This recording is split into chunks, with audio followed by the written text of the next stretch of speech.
Recording has started. Okay, good morning, everyone. It is Tuesday, October 24th, 2023 at 8:44 a.m. This is a meeting of the Comprehensive Land Use Plan Committee, and we have a quorum. Mr. Price, can we start off with a quick roll call? Good morning, Brent Rubin. Here. Deborah Carpenter.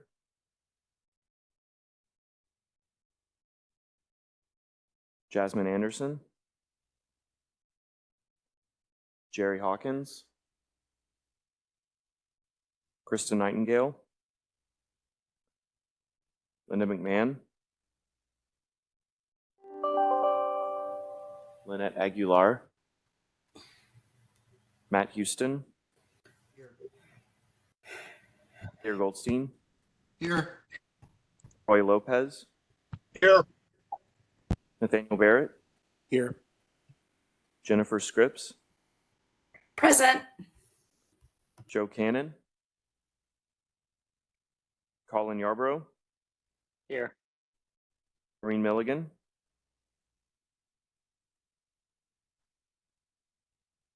Maureen Milligan.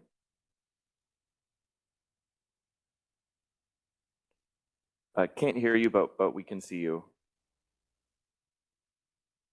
Thank you. That's 9. Great. Thank you, Mr. Price. I believe we're starting with our South Dallas Fair Park area plan review first, so I'll turn it over to city staff on that one.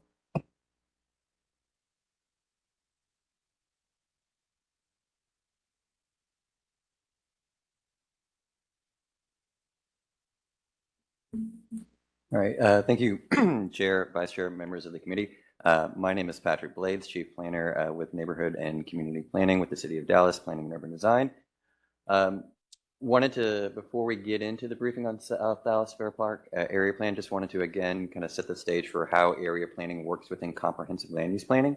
And when you do good city planning, you have a comprehensive plan that has a future land use map, that has broad goals for what you want to accomplish throughout the entirety of the city. And then you can dive deeper into certain areas, neighborhoods, or corridors with neighborhood, area, or corridor planning.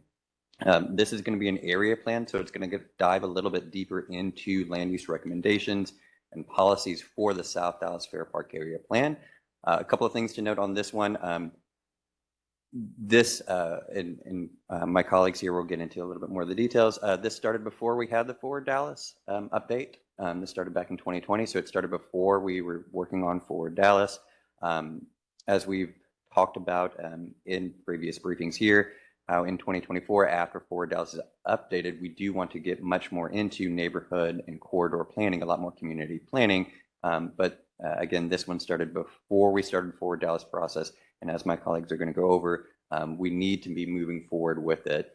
We do not need to be waiting necessarily for Forward Dallas, although it works underneath the umbrella of Forward Dallas. So it's the first area plan that's going to have the same nomenclature, speak to the same language, dive deeper into some of the overall concepts that the community have been going over and how those are going to be applicable on the ground in certain areas. With that being said, I am going to turn it over to my colleagues, Ms. Bowie and Ms. Jackson. Thank you, Patrick. My name is Sandra Bowie, and I am one of the original PUD staff persons that was around in 2019 when we were beginning to develop this area planning initiative, and delighted to be here to see this through to the fruition. This is kind of an overview of our topics for today, and so I will kick us off. So the impetus for planning, there are countless plans that have been done for the South Dallas Fair Park area. And on our slide, we have those that have been adopted by the City of Dallas, including the South Dallas Fair Park Economic Development Quarter Plan in 2001, DART stations that were done in 2013, and then the Fair Park Master Plan in 2020. There is growing demand influenced by adjacent districts. That is, there's their fear of the encroachment of Deep Ellum, the growth that is happening in downtown, Fair Park, and the cultural district that has been established, as well as the Cedars and the development of the new K. Bailey Hutchins master plan. In addition, we have numerous highway projects that are in various stages, being the SM Wright Freeway, I-45, I-345, I-30, and COG right now has embarked on a Fair Park Link study. So for all of these reasons, in 2020, Councilman Bazadua initiated the area plan and authorized a public hearing, authorized hearing for PD 595. So where are we planning? We are planning in South Dallas Fair Park, specifically PD 595, that is approximately 3,000 square miles. This is a community that is rich in history and also tainted by the past. When we entered into this community, we were very transparent in saying we understand what has happened and we are going to try to do something that is going to have significant real change. What has happened in the past with those numerous plans is that they have sat on the shelf and there has been no implementation. And we'll talk about how we pivoted in this process to focus this on a more of a implementation plan. A little bit about South Dallas Fair Park. It's a population of about 21,000. It is predominantly African American with 66%, but it is growing by leaps and bounds with our Hispanic population now representing 25%, and that our Gen Z majority, those 0 to 17, make up a large portion of that demographic. The white population is approximately 7%. And the average income was about 39,000 when we averaged both the census tracts for 75210 and 75215. So who was involved in this planning? And when we began this engagement strategy, we really wanted to outline who we wanted to have. And so that was included advocates, allies, artists, landowners, legacy families, millennials, teachers, speculators. This we have done, and we will talk a little bit more about that engagement strategy further down. Our faith leaders were very important. The task force, which I will go into a little bit more detail, represented nonprofits, faith leaders, developers, landowners. We've had 19 meetings and over a 36-month period. And it has truly been a collaborative effort. City staff, not only the PUD staff, the entire PUD staff, let me say, because my colleagues will tell you that I have included everyone in this process to bring the best minds to the table to make this something that we could be very proud of. And it also included various departments, because we know that although this is rooted and grounded in land use, there are lots of other issues that the task force has identified that Lindsay will go into a little bit more specifics in those guiding principles. So departments like the Office of Integrated Public Safety Solutions, the Office of Environmental Quality and Sustainability, Housing, Transportation, Economic Development, all of these departments are critical to the success of this plan. And staff created a wonderful working relationship with the council office, and so that we are talking on a monthly basis. Here is our task force. A core of 10 stayed with us this entire time. I want to acknowledge that we have our co-chairpersons of Scotty Smith and now our CPC Commissioner for District 7, Tabitha Wheeler. The task force, and here are the meetings that we had over this long period of time. We've endured a pandemic, 2 council elections, 3 CPC commissioners, to name a few of the milestones throughout this process. So it has been long, and I will say that it has taken what it's taken. There was a lot of distrust. We're just going to go through this process. It was building relationships. It was being honest and frank about what this plan could and could not do, what zoning is and what zoning isn't, what is land use and the importance of it. All of these were very difficult conversations, Our task force represented the legends of the community and a new school philosophy, so that there was a lot of heated conversations that took place on what do we want for the South Dallas Fair Park area. And over time, we have created that consensus. And so again, here's our timeline, beginning in 2020, visioning, and then prioritization that Lindsay will talk about, because we dive into identifying 5 focus areas. It's a very large area. And so that we really, to have true implementation, to have an impact of any kind, we felt that we really needed to focus on those areas. And now we're in that drafting process. And then I will go into engagement, which I also wear this hat in PUD. So engagement looked a little different than in other planning efforts. We knew something in South Dallas that is very loud is we didn't know that it was happening, right? It's always that fear that something is being taken place and not everyone knew about it. So we knew that perhaps we wouldn't have a lot of participation at our meetings, but that we wanted to ensure that the community knew that this process was taking place. And so how did we do that? We leaned on nonprofit partners to be those advocates, to be sharing that with their clients. And so we continue to raise up the Point South Revitalization Committee, which is a monthly meeting, predominantly Black landowners, that is led by our task force member, Hank Lawson, and we attend those meetings still monthly. I need to highlight the Dallas Free Press, because they were able to, in a partnership with us, were able to reach their constituency. They focus on South Dallas, and so they provided a few stories. They also were able to send out text messages to the community, so that we had large participation at the community meetings. Some of the largest participation for all 4 at Dallas. We were stunned, right? And how did we do that? Because we looked at our influencers and having those task force advocates and using social media. And we even went old school. And I cannot tell you that I have a city phone that I use often just to have that constant communication with our task force, so that people felt that they could get answers to the questions that they might not felt comfortable talking about in an open space. And so here are our partners. DART had an event at the MLK station, and there we talked to unhoused individuals who told us a lot about the challenges that they have on transportation. All of this was a part of the engagement. Also, I was very strong on not doing a lot of surveying in this area, because this community has been over-surveyed.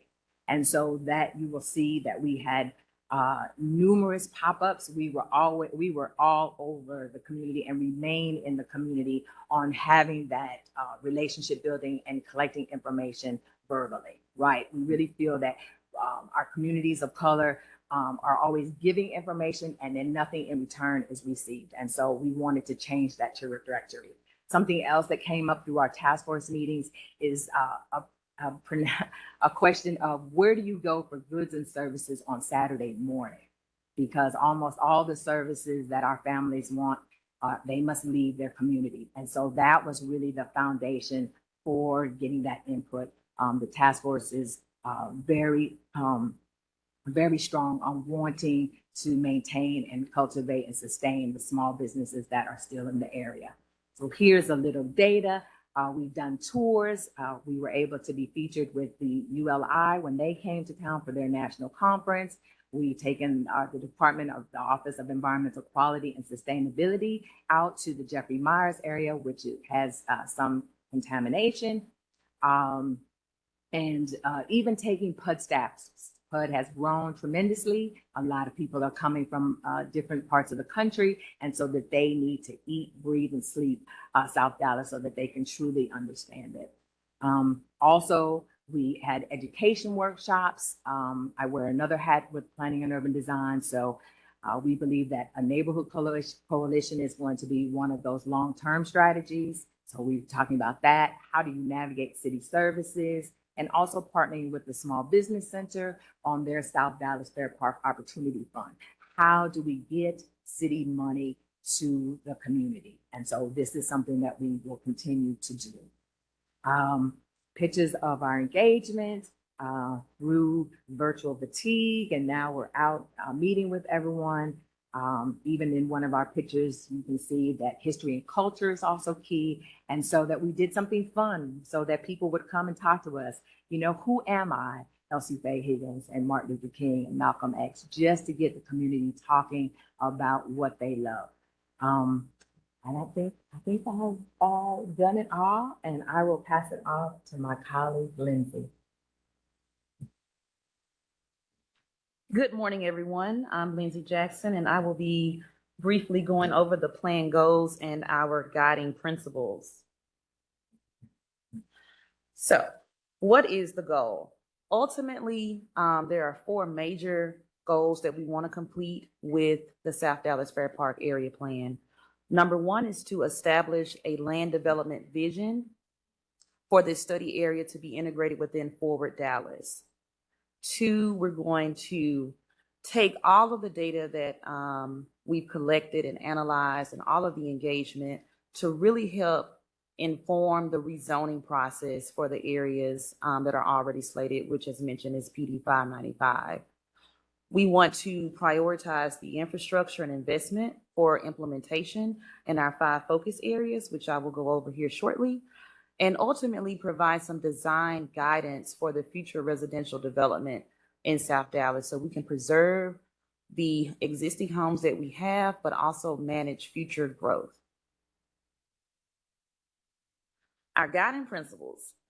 So when I came on board, the task force had already determined what their guiding principles would be.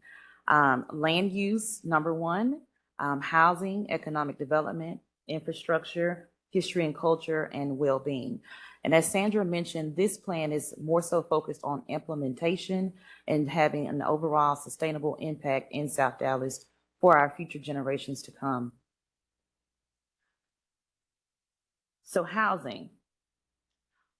This is a summary of our guiding principles. They're a lot longer, but ultimately we want to establish design guidelines, this guidance for our residential development. I have some pictures featured that are some of the things that we may not want to see in South Dallas. There's a home here with no window. Some of our task force and other members and residents of South Dallas have expressed the modernism of the home. So we're wanting to have this guidance to where it fits within the overall character and development of the existing community. Not to say there's no new development welcome. We welcome new development. However, we want there to be some compatibility and consistency with the housing. Economic development is one of the major goals for South Dallas. Everyone was very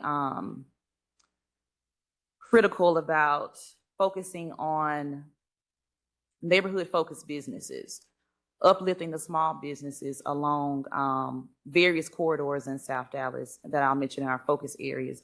This is a neighborhood commercial establishment located right off of Malcolm X as you enter Queen City. So there are a lot of different catalytic projects going on throughout South Dallas. And when we come back with you in the future, we'll have a map of everything that's going on in South Dallas. But our task force really wanted to uplift, focusing on those smaller businesses. Next, we have infrastructure. So we've been working with various city departments to really look at all of the infrastructure investment that is going on throughout City of Dallas and primarily District 7 in South Dallas. So we've been working with the bond program. We're looking with our transportation department as well as public works. And so we want to weave all of this into the plan, looking at sidewalks, connectivity, and things like that throughout the South Dallas area. Also looking at these the sidewalk master plan as well. Our next guiding principle is community well-being. So the task force really wanted to uplift looking at safety and health concerns and the quality of life for our residents. One thing that we focused on is really looking at the determinants of health, poverty, the root causes. And so that falls under this umbrella of community well-being. Pictured are some photos from Neighborhood Night Out, National Night Out. We have our officers, which they are well loved and respected by the community. And this is in Mill City as well as Queen City. History and culture. Something that everyone talks about in South Dallas is preserving the history and culture, protecting and celebrating it, from architecture, like the Forest Theater or the Forest Avenue Hospital, which is a historic hospital that Dr. Morgan is looking to revitalize, and also uplifting and celebrating people like Juanita, who has the Juanita Craft House. So what you all are here to see, land use. Ultimately, what we want to accomplish with this implementation plan is to amend land use policies and zoning regulations so that we can address some of the incompatibility between uses throughout South Dallas. I have pictured on the slide our Forward Dallas map, the first one, which was the existing land use. And as Sandra mentioned, from that existing land use map, the question was posed, where do you go on Saturday morning for goods and services? And everywhere was mentioned was not in South Dallas. And we also asked them, what do you want to see in your community? And there was a range of answers, from coffee shops to bookstores to dog parks, having possibly a local pub, better restaurants. And so we collected all of that data and we updated our map to what we have today is the future land use map, or the future place type map. And so this is just a summary of where we are today. The last map, which was published September 11, 2023, we had a meeting, and the community so far is, they seem to be happy with where we're in the direction that we're going. And also featured here is just a photo of little stickies. These are some of our recommendations that we have proposed to the community, and they were giving us feedback on that. And so overall, we want the South Dallas Task Force, South Dallas Fair Park Task Force to, or another entity to serve as the community accountability group for implementation of the plan. We will be having an authorized hearing committee comprised of task force members that will lead the PD 595 zoning change. And the South Dallas Fair Park Neighborhood Coalition will be formed just to mobilize city policy and engagement. And just to highlight the recommendations that you all will be seeing in the future, we looked at every plan that is on file right now with City of Dallas, every relevant plan and plans that have been produced within the last 3 years. So that's racial equity, that's the economic development policy, the housing, looking at the infrastructure management plan, as well as the previous budgets. When we started, it was 2022, and now we're in 2023 going into 2024. And so we wanted to make sure that we are all in alignment and working together with different departments. And here's just a sample of our implementation table. We have objectives, action steps, and then our key partners. And so this is similar to the model with Forward Dallas. It's going to be a little bit different, but we wanted to make sure that we were in alignment with Forward Dallas. And so with that, we have our focus areas. So the task force, obviously this plan is encompassing all of South Dallas, but there are some critical areas that the task force wanted to focus on. So 2nd Avenue, given its proximity to Fair Park, right at Fitzhugh, this is one of the areas that they selected. There are a lot of small businesses on this corridor, and so we want to really focus on the land use and how can we better add more to Second Avenue and help support the existing businesses, but also bring some new businesses. Elsie Faye Higgins at Second Avenue. This is a major intersection. You have this shopping center that is here. And so we wanted to think about in the future, how can we, what would we like to see at this intersection? There are a lot of existing businesses as well. And so we think about how can we transform this corner in the future. We have the Malcolm X corridor, which is very long, and we're thinking about what particular sections along Malcolm X could be walkable. The MLK DART station, as mentioned, there was previous plan in 2013. We're looking at a half-mile radius of the MLK DART station, specifically what uses should be allowed for this area. And finally, we have Queen City, which is a residential neighborhood, historic neighborhood, and we're looking at preservation of Queen City. What can we do to preserve that housing stock, but also implement some new housing in the existing spaces where there may be vacant land, which there is quite a bit of vacant land throughout South Dallas. So, what's next? As Patrick mentioned, and he'll jump in about planning scales. Yeah, so again,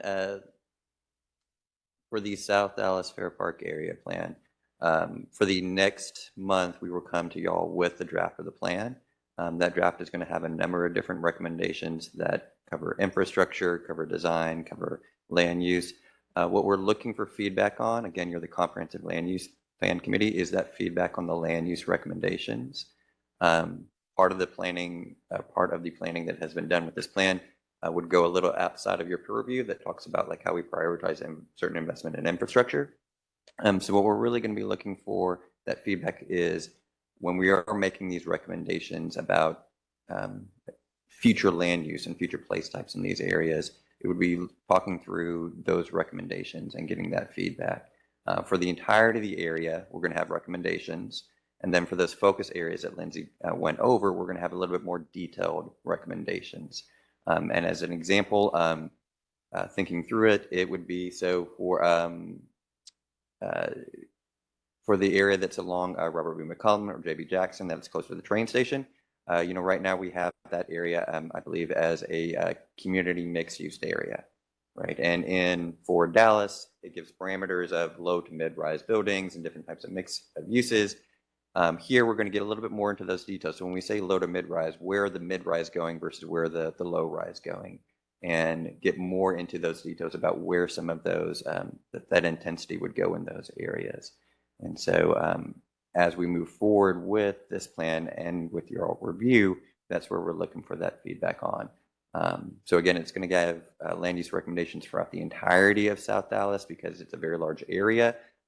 So for a lot of that, that would be, because right now, like Queen City or the other neighborhoods, they're part of that PD, but there's not a lot of regulations in that PD for those areas. They want to do preservation efforts in those areas. So do we things like pulling that out of the PD to allow them to pursue their own individual preservation efforts and having that guidance in the plan to say here's generally what that new housing should look like. Again, that's guidance, so that's not zoning, but it provides that guidance to say, okay, as you pursue conservation, historic, whatever type of preservation efforts that you're going to pursue, it would give guidance on how that preservation should look like. And with that, we would be happy to answer any questions from the committee. Ms. Scripps. First of all, I really enjoyed this, so thank you very much. This is one of those things I've heard about for years that was in the work. So I commend you on seeing it through, especially given all of the challenges that I know the last few years brought with them. On the last slide, I actually just had a question. What do you mean by cultural building blocks? Because I do think there's opportunities around the Forest Theater and on some of the corridors, Ms. Bowie, presented for cultural spaces. Obviously, there's the South Dallas Fair Park Cultural Center and the Juanita Craft House. But in that previous slide, I just didn't know what you meant by cultural building blocks as it relates to neighborhoods. Sorry if I'm missing something.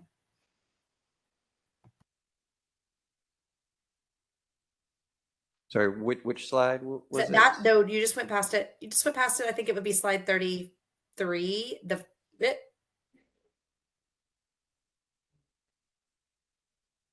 you go. It's the one with the different scales. yes, it's the far right under neighborhoods.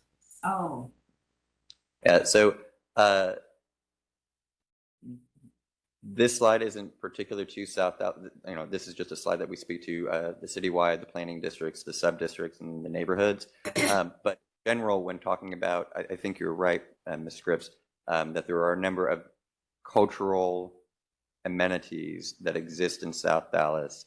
They have a cultural district that's recognized by the state. I do.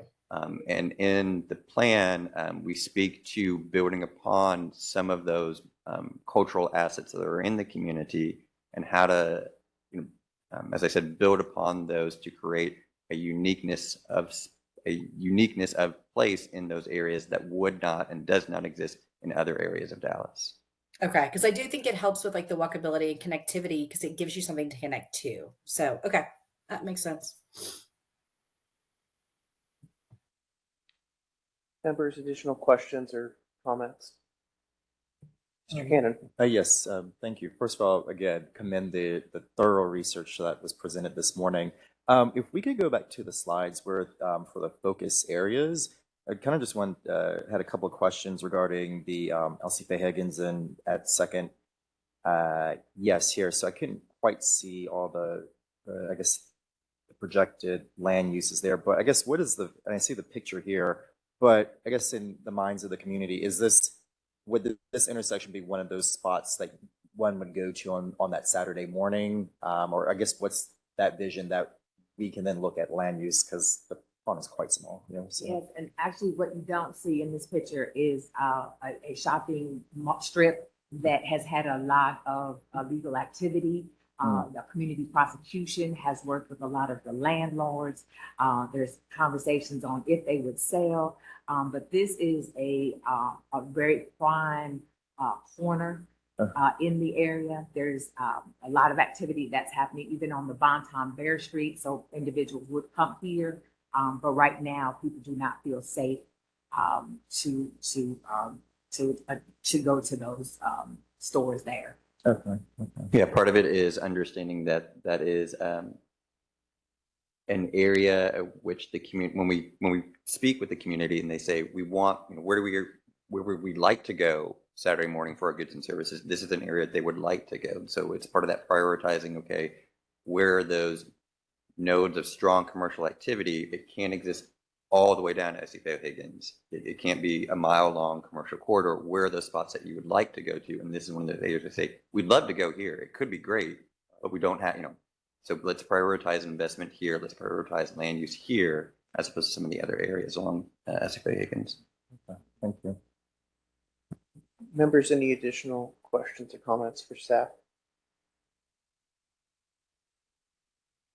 I just have one quick question. You mentioned that there's also an authorized hearing that's in process for PD 595.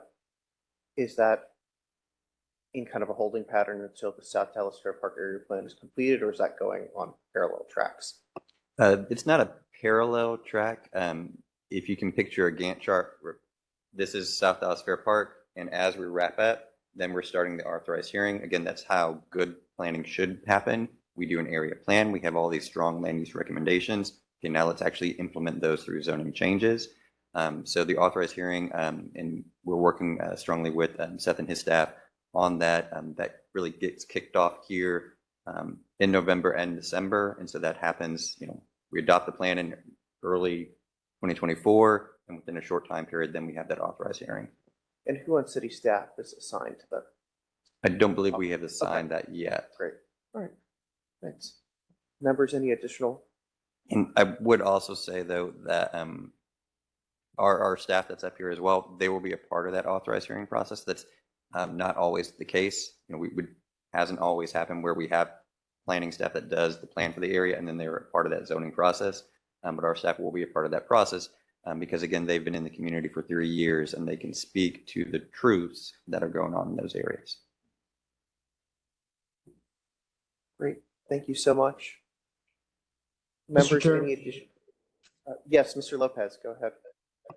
Just a question for city staff. Has the city staff had a chance to look at the proposed comprehensive land use forward Dallas plan and compare it to the land use plan that you have in this plan? Is there any discrepancies that need to be brought to our attention?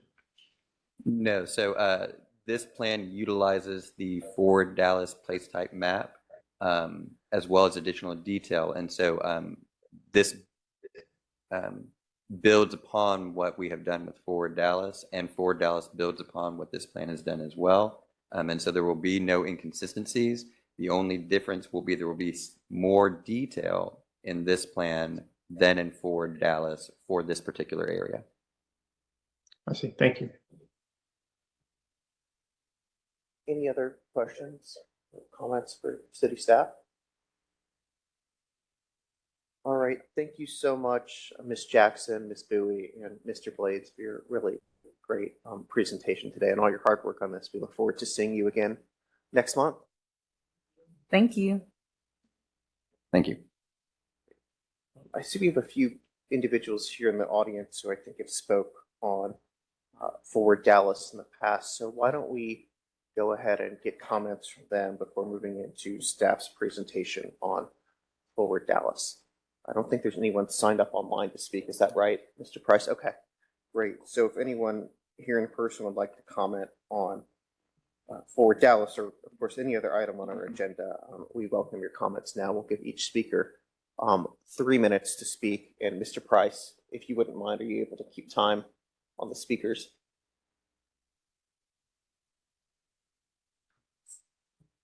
And if speakers could please, Oh, okay. Just here to observe today. All right. Well, thank you so much. We welcome to have you here. And as always, I know y'all have spoken in the past, so just wanted to make sure that you had that opportunity if you wanted it. All right. We'll turn it over to Mr. Agu for our Forward Dallas draft plan review and discussion. All right, give me about 1 to 2 minutes. Great. And while we do that, just wanted to note for the record that Mr. Cannon joined the meeting at 8:49 a.m.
All right, ready when you all are.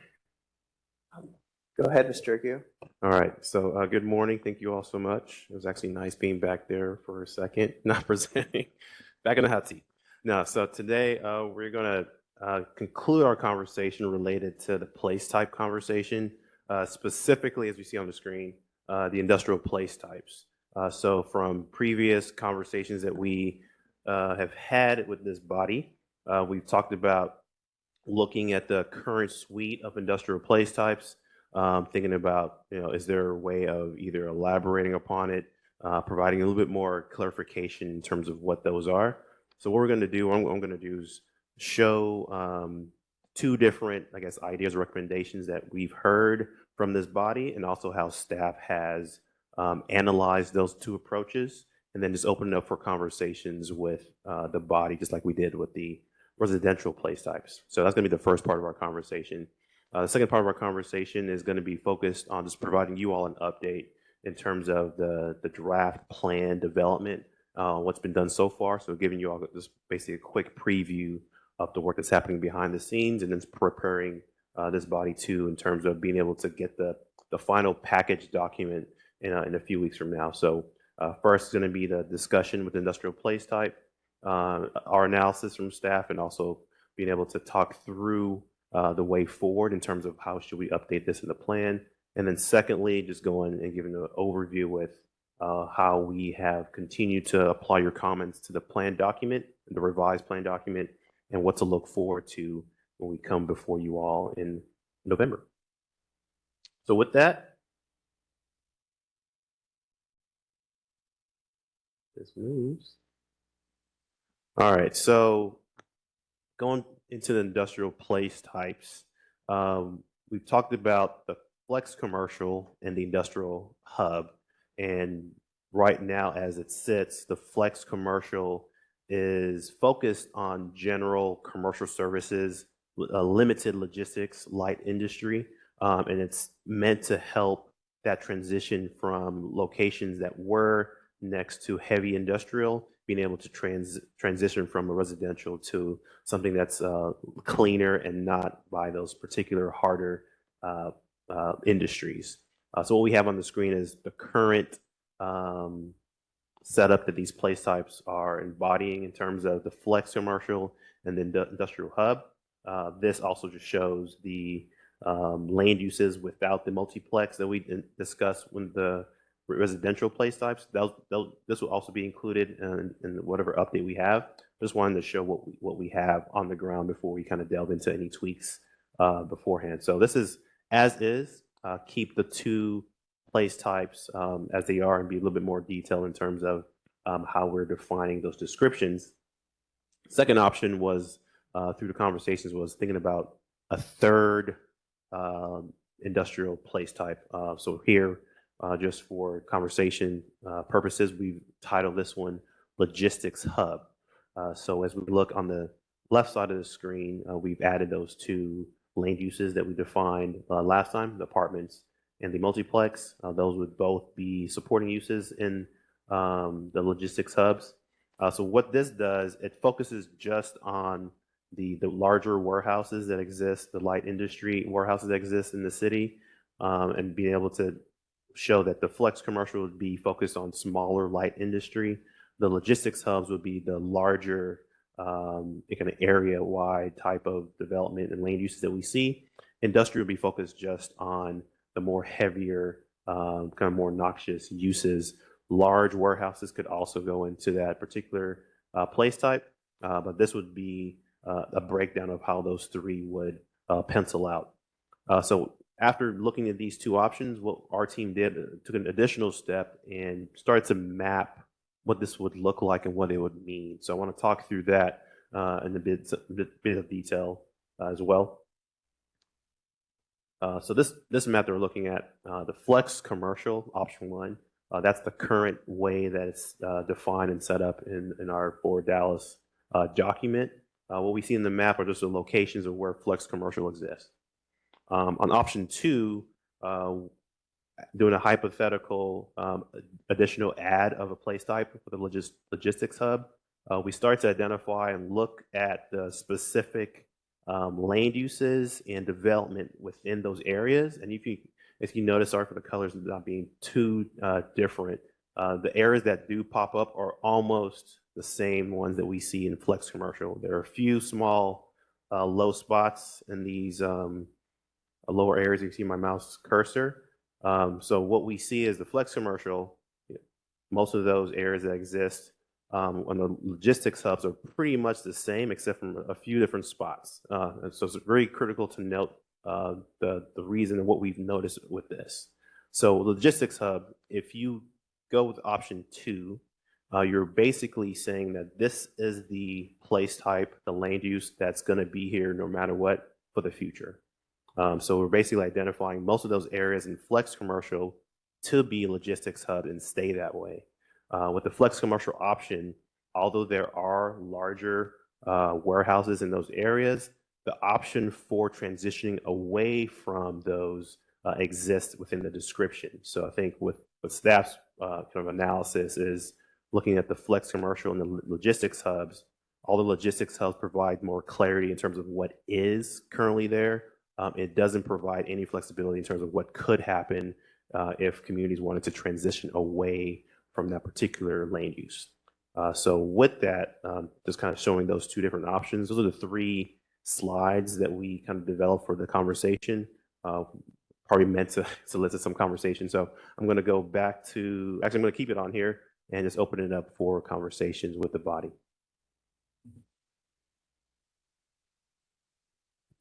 I just have one initial question. Yes. Do you also have a map that shows flex commercial logistics hubs and industrial hub all on the same map right now? No, so industrial hub wouldn't change, but Okay. yeah. I understand that. I just, to see the complete picture, that might be helpful.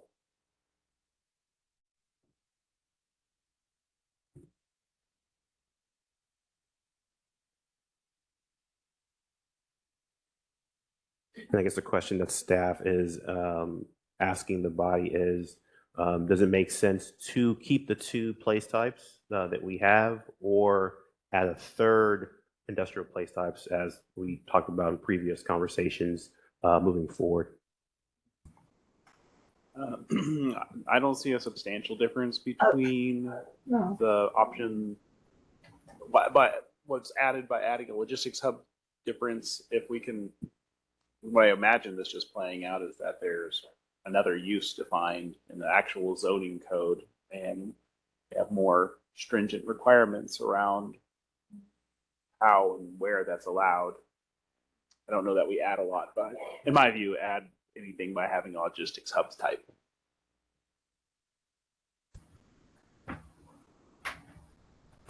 Yeah, we did talk about how in Forward Dallas that we can better define what we mean by warehousing and distribution, both better defining it and then providing additional language about where those could be located within different place types.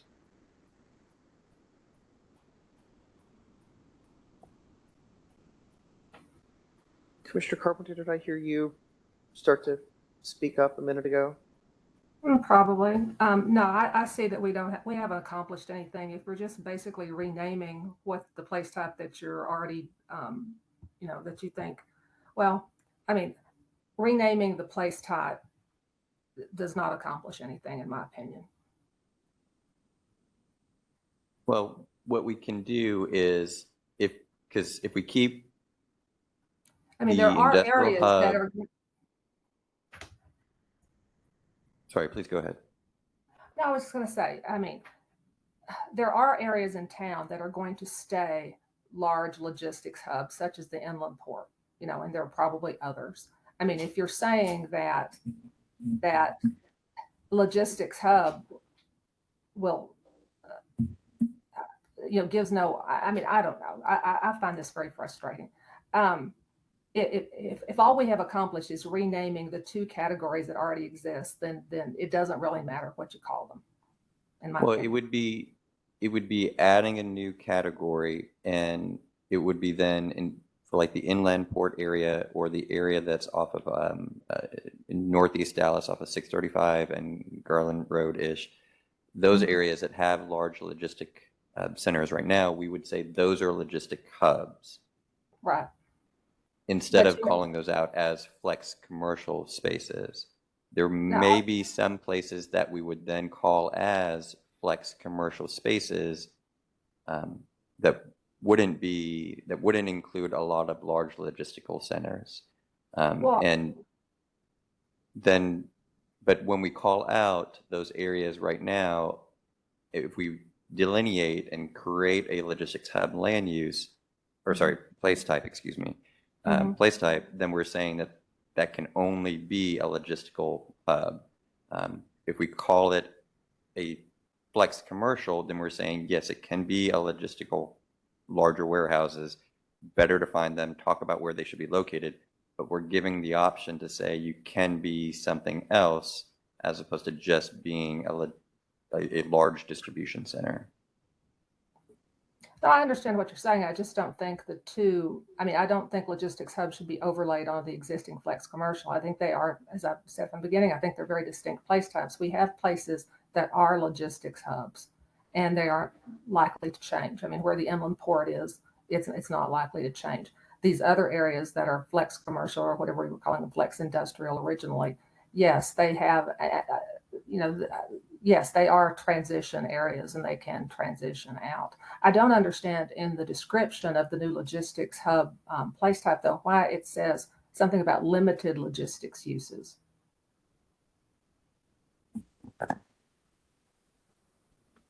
Again, that goes back to the, if you have a large, Place type.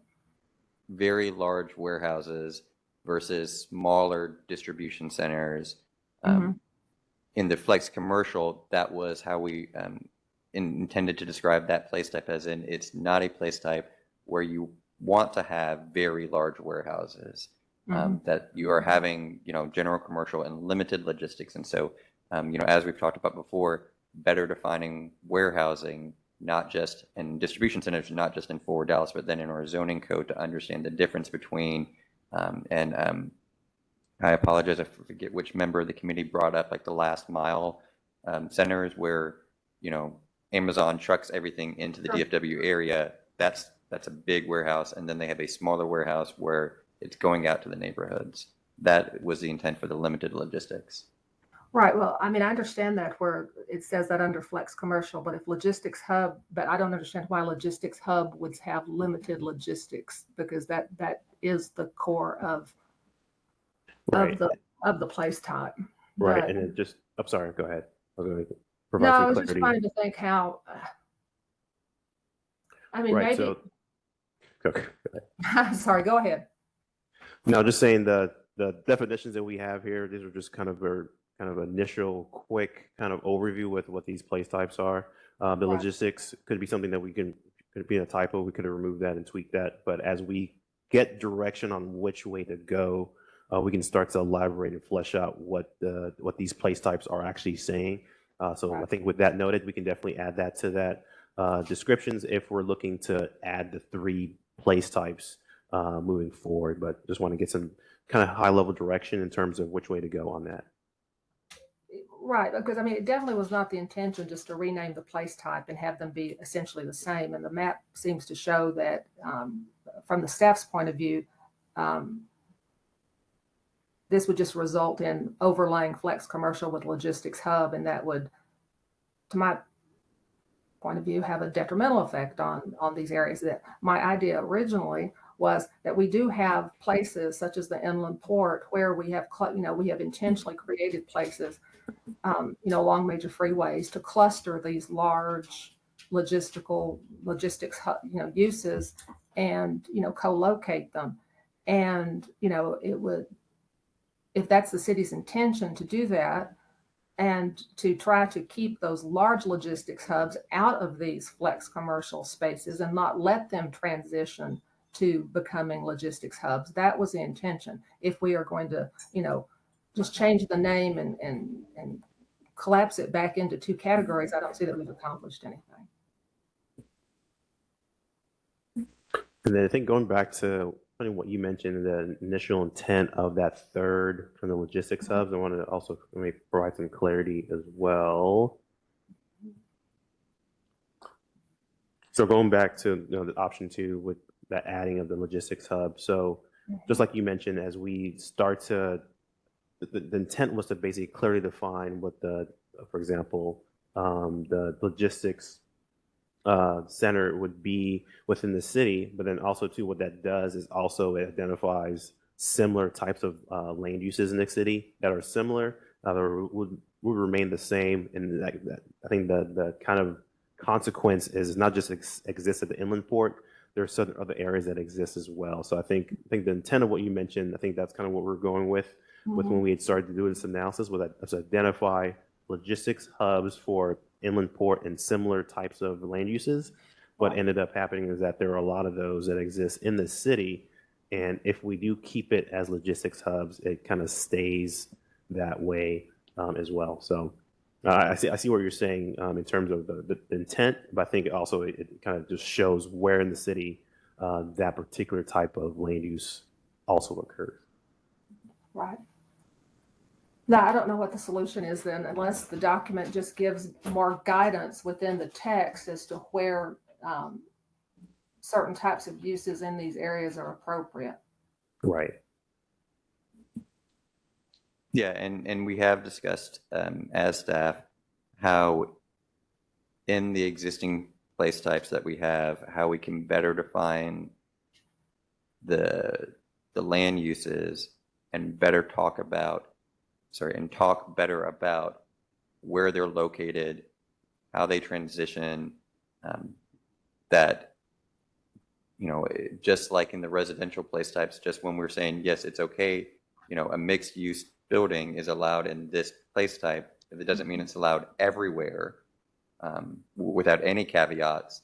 If we're saying this type of land use in this place type, and in this case, they would be more industrial or distribution, is allowed, but here is the scorecard where you can check off to say, okay, well, now it fits the parameters so it can locate here versus no, just because it's in this place type and it is a allowed land use, it can't go here because it doesn't check off everything on the scorecard about its design and its location and its proximity to other land uses. Because if equity is going to be one of the main themes here, this is one of the the problems that has existed in Dallas for a long time and is a major contributor to the inequitable situations that a lot of parts of the city are facing. And we're still getting we had cases last week at CPC where staff recommendation is still to put heavy commercial directly next to single family neighborhoods.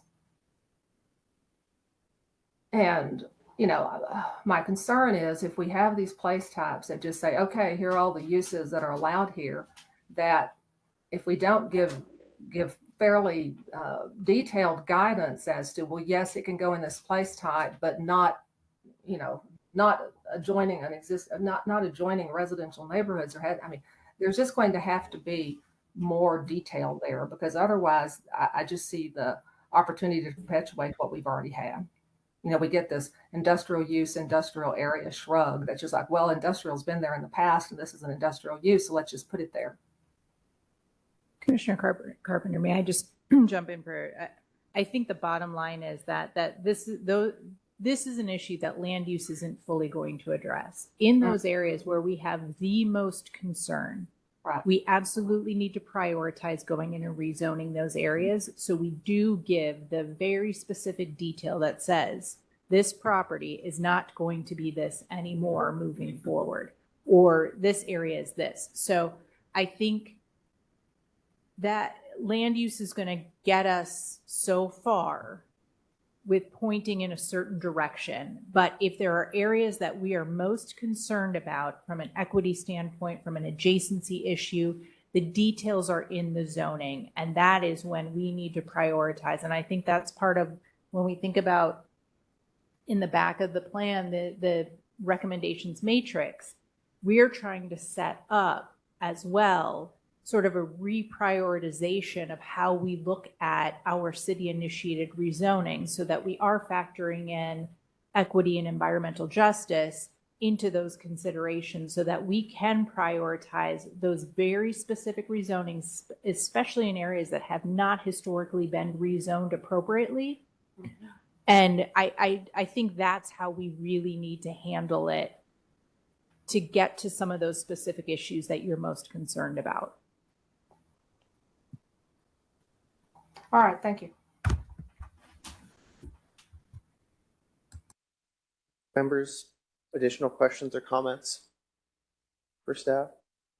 I can certainly hop in with a few, but I just have a quick comment, Chair Rubin, and that's, that the key to me seems to be kind of in the guidance and the recommendations that are made. So it seems like adjacencies should be critical, right? That it's strongly stated that if this area is used for an industrial hub or that it would need to have these kind of adjacencies. And I think that kind of taking that a step further, that we also need to strongly recommend, the kind of environmental components of this. What kind of green space are we expecting? What kind of impervious surfaces are kind of too much for certain areas? So again, we can combat the heat island, we can combat flooding, we can impact environmental injustices. So to me, it's all in kind of what the recommendations are for these two or one type. No, I agree. Thank you so much.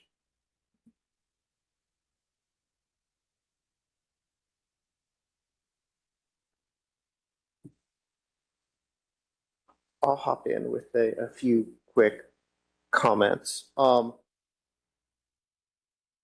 definitely think this is moving in the right directions in terms of creating a third industrial type or commercial place type. I do wonder if logistics hubs, fully captures everything that we're trying to fit in the logistics hub area, although I don't have something that's coming to mind that really captures that.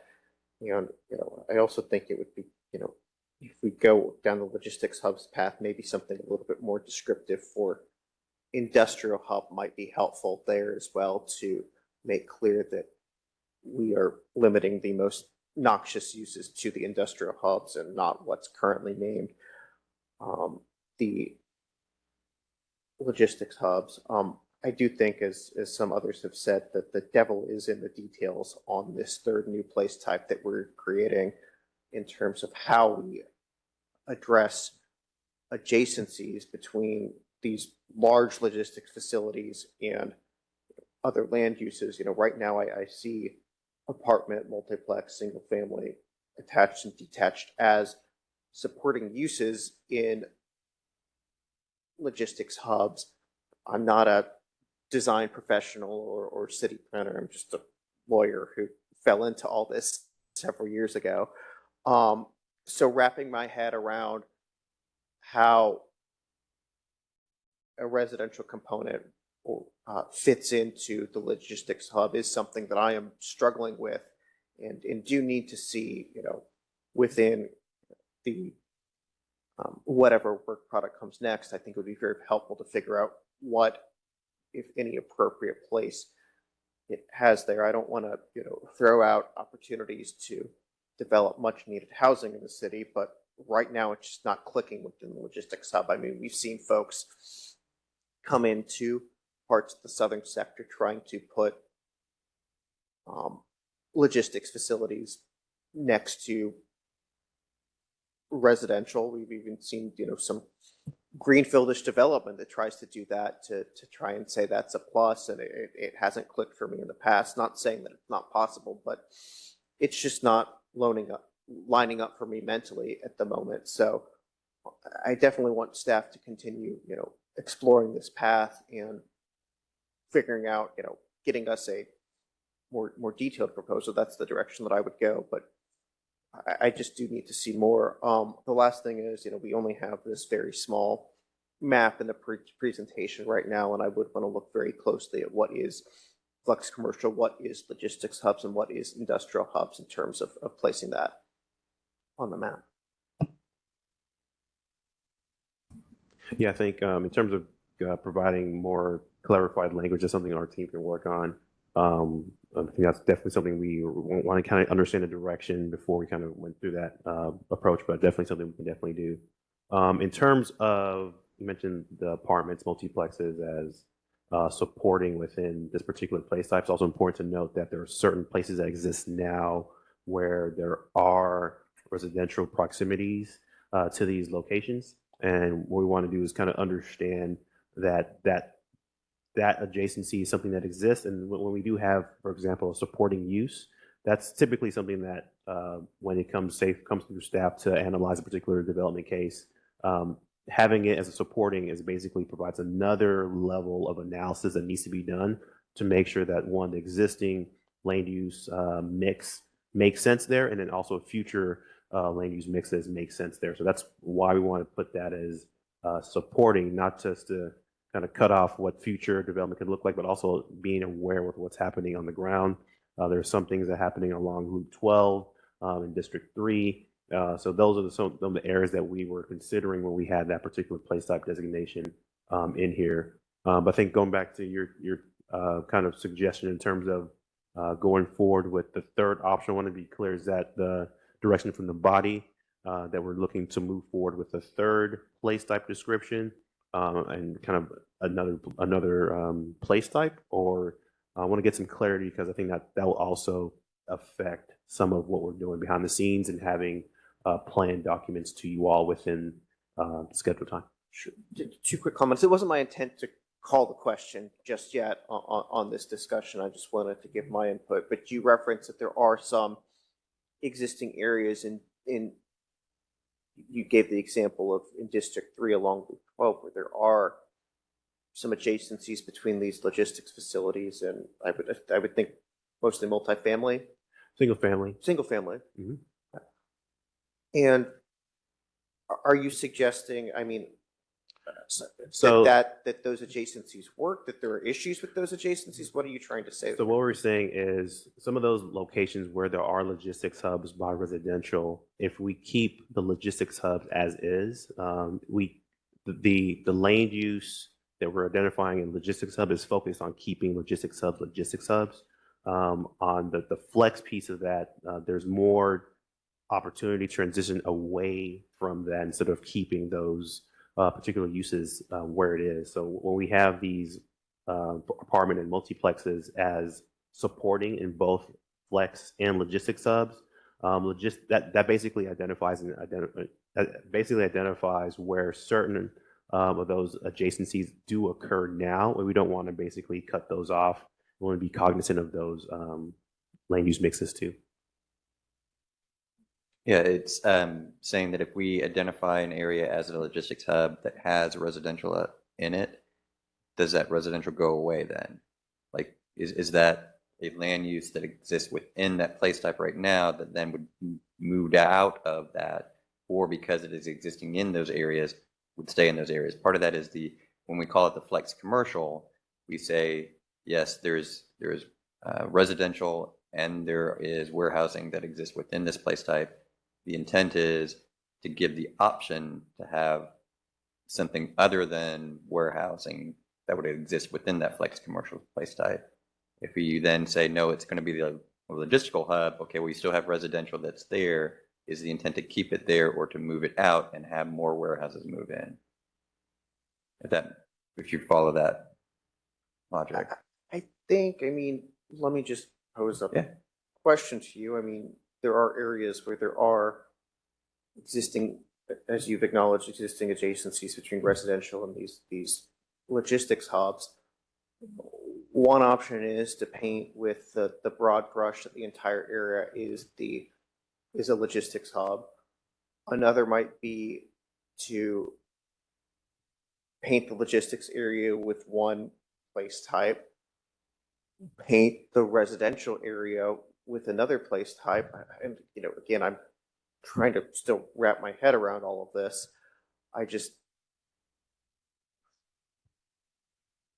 I think coming back with additional language and clarity within the place types, I think would be beneficial for the committee to see how we can address some of these issues in the definitions, in the placement, and in the language, and in the design of those place types. I think would be beneficial for the committee. And I guess to add to that, so as our team continues to develop that language, I'm just going to go back to this graphic here. The locations that are identified would probably stay pretty much the same, just the language would be clear on how that transition happens. So as we develop that language with the logistics hubs and how transitions between that particular place type or land uses within that place type marries up or abuts residential, It's still going to affect those that are on this map. And maybe I think as we provide those maps to you as well, also we can print those out in our office for kind of in-person discussions. Want to also just make sure that we're also looking geographically as in addition to the language that we develop as well. And don't mean to call a question either, but as opposed to getting direction to go one way or the other right now, I think what we hear is that we need to come back with additional language and then get direction from y'all. Does that sound about right?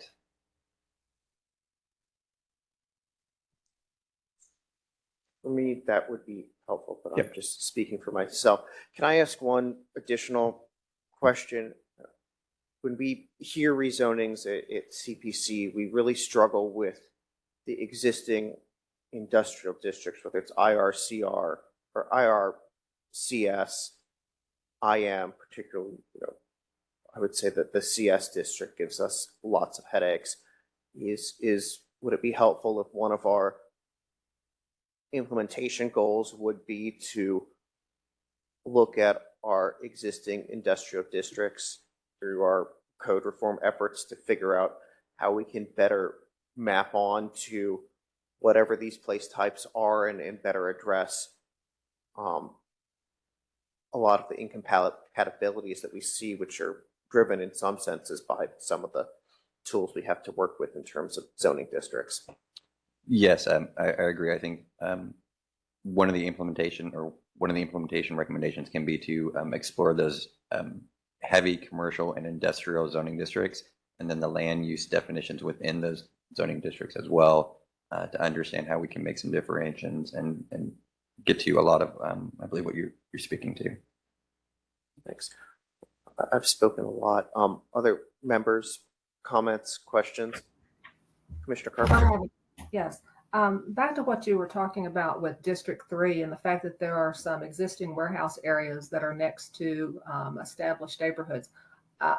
Because what I'm hearing is that perhaps the place types are trying to overlay too large an area and two distinct areas.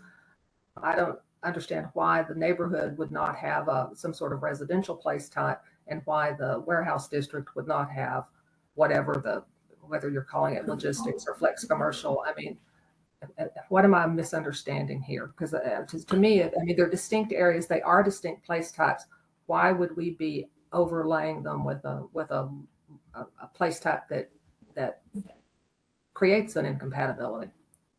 Right. So I'm going to talk about, kind of answer that in 3 different parts. So right now on the ground, the current land use adjacencies, you have kind of the heavy industry abutting single family residential.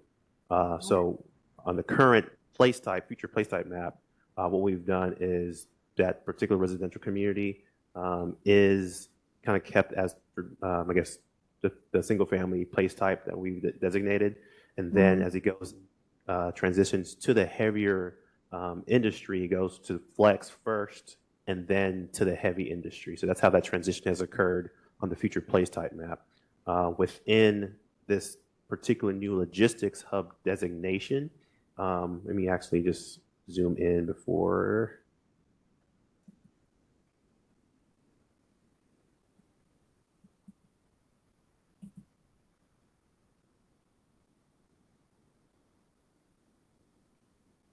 Part still too small, but in terms of the current logistics hub designation, the area I'm actually looking at, it's over here, where the purple is that larger logistics location, and there's south of that. I'm going to zoom in. It's going to be blurry because wasn't the intent of this particular map, just for conversations purposes. South of here, that is residential. So with the idea of keeping that flex place type, there is the opportunity to transition away from what it currently is. If it does get kept as logistics warehouse, however we define it in the language, the place type here would still be that logistics hub that is ID'd in this area. So that's kind of what we're thinking about, is either way that we go with the language designation, if it's through logistics hub or if it's through flex commercial, is going to be critical how we are riding that transition from residential to larger warehouses or even any type of industry that exists. That's kind of critical of what we're doing with our document. So I just want to be clear that going one way, one would kind of provide more clarity in terms of where logistics hubs are in the city, and just providing clarity in how that transition occurs from place type to place type. But so I wanted to kind of show that example specifically as we talk through this one. I'm a little confused as to why there's the belief that the place type, the imposition of a place type would prevent an area from ever changing. Because I mean, people can apply for any zoning changes they wish, whether they're, in accordance with existing plans or not. Areas change all the time. I mean, Right. the So reason just why go I ahead, sorry. wanted, logistics hub place type in the first place was to establish where they are, but to kind of push back on the idea that, certain areas of town are really suitable for nothing but that, to say, okay, this is where this place type exists. And then we have these other,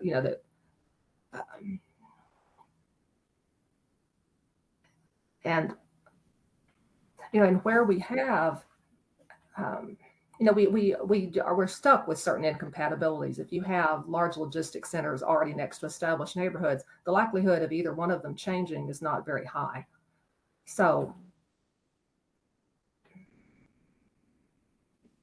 I'm a little confused about how the flex commercial in these well-established logistics areas are realistically going to change over into something else, or why they would be prohibited from changing over to something else if down the road some economic change happens where it's no longer, this proliferation of warehouses is no longer economically viable. Yes, and Commissioner Carpenter,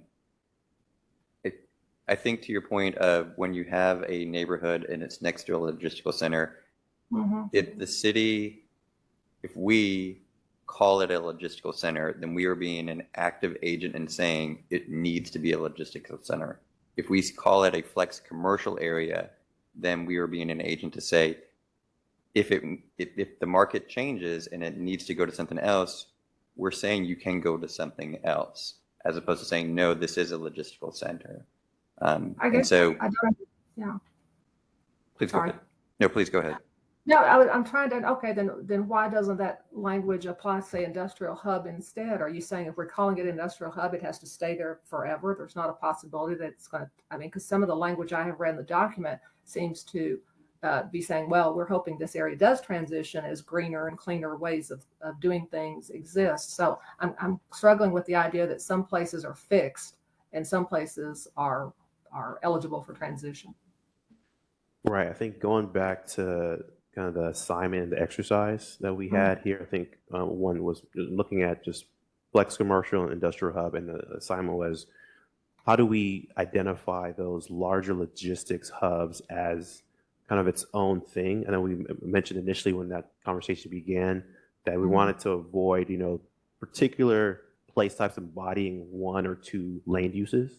So I think with kind of that approach, what we did, I think we did carve out that those land uses, large warehouses. But what that does, kind of, I think when we initially thought about doing that, we assumed it would identify just a few areas in the city. But as we look at the map, it takes up a larger amount of real estate in the city, and the effect of that is, like Patrick mentioned, in a sense, cementing those. From the city's perspective in terms of what those are. So the flex commercial option provides the flexibility to transition to something else. It could most likely stay logistics hub, but what the logistics hub option does, it basically says it's going to be a logistics hub by definition. There might be some nuanced language that talks about the transition from those groupings of land uses to residential, but we're still saying that this is a logistics hub in the city of Dallas. I guess, I find it troubling and disturbing to find that there's such an overlap between the areas that the city has, that your efforts have identified as flex commercial, and they correlate almost exactly with logistics hub. Can I? So this is okay. This is my ignorance, and as I sort through it in a purist land use perspective, and hopefully I'm not completely putting a wrench in this. I see logistics hub.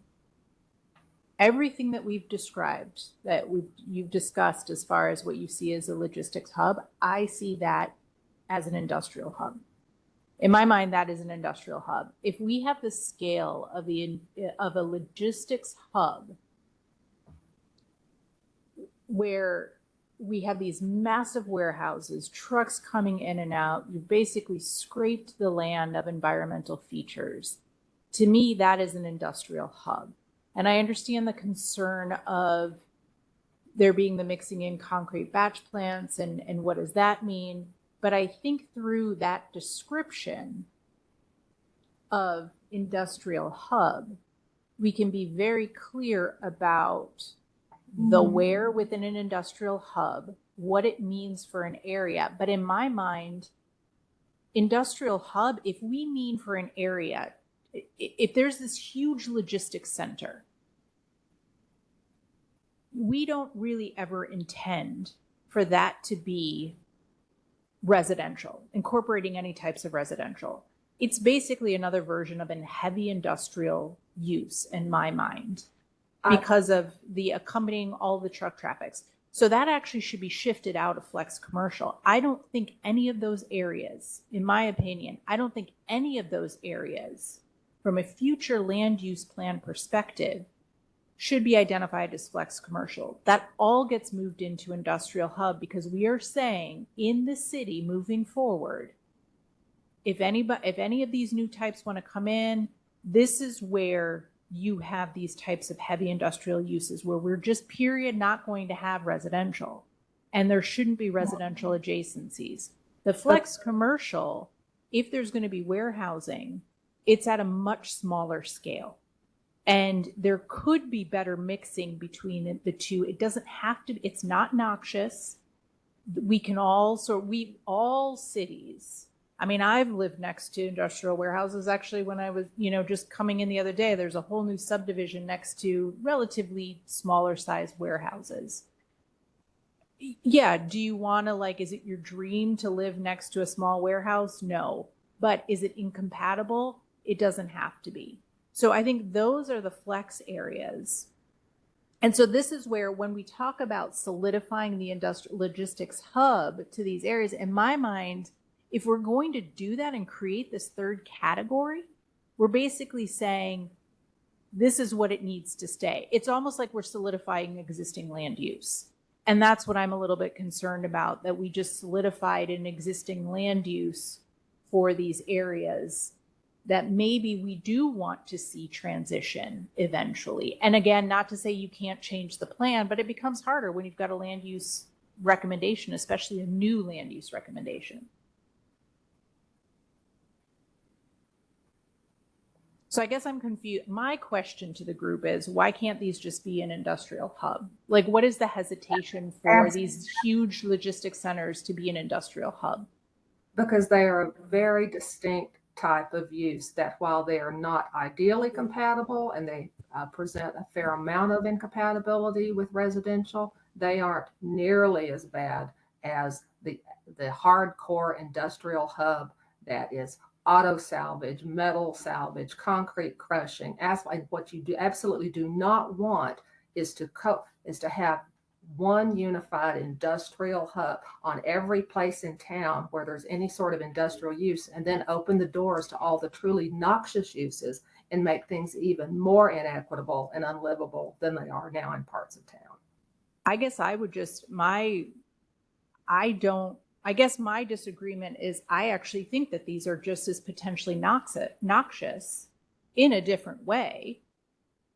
Or from a livability perspective. And I think that we can address that through language in the industrial hub to distinguish them. But in my mind, there potentially is an environmentally problematic and also from a livability perspective, as some of these other uses. But I don't think even the logistics hubs, say the inland port or the places in Southwest Dallas where there are, warehouses, would all of a sudden want to see the concrete trucks and to have it deteriorate into what we have out at Ryan and Luna and Spangler. I mean, these large yard industrial hubs. I'll segue on since the conversation has moved over there anyway. The industrial hub place type, when you have the three pictures, the industrial hub picture you have there is extremely sanitized. I mean, industrial hubs do not look like that. Industrial hubs are the hardcore, large yard, dirty, noxious, for the most part. I mean, that's the truly disturbing part. And it's bad enough that they exist anywhere near residential areas, but to potentially expand industrial hub to all these other areas and, co-locate them with, to me, they're very distinct place types.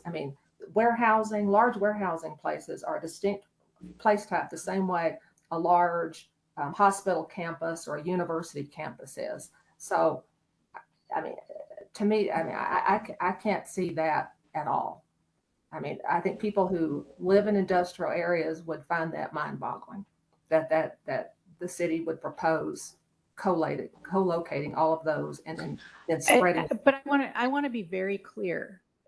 We keep saying that the city is proposing to co-locate. The city is absolutely not proposing to co-locate. I want to be extremely clear about that. We keep saying that. That is just not the case. Well, perhaps the city is trying to figure out how to sort these out.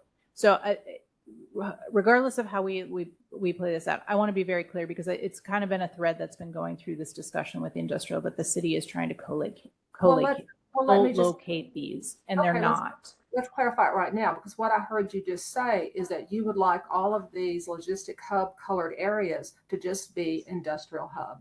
Did I misunderstand that? No, my question is, why shouldn't it be?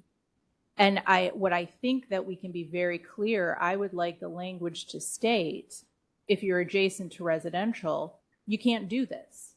Like, this use does not go adjacent to residential, period, end of story. And so any new development that would happen in that area, any new development that would propose, the place type would specifically say, if it's adjacent to residential, I'm sorry, it's not appropriate, period.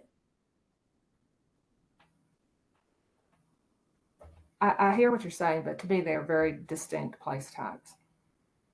And I appreciate that. I think that that's still on the table for discussion. I just wanted to, I feel like I wanted to have that, a little bit of that discussion. I do think what we need to do is we need to come back with the text. I think we need to see the full text of how these things can play out, because without that, I think we're kind of talking in circles.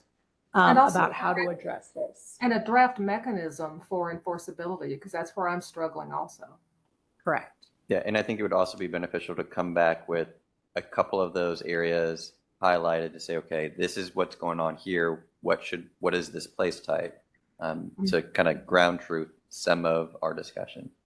Because I know you have some of the little areas of town blown up on maps. So look at the Joffy area that's been in the news recently with all the health problems and high level of pollution that those residential neighborhoods right next to heavy industrial uses are experiencing. What is the city, are you putting industrial hub on those existing industrial hubs? There are heavy industrial areas right next to residential. What are you proposing?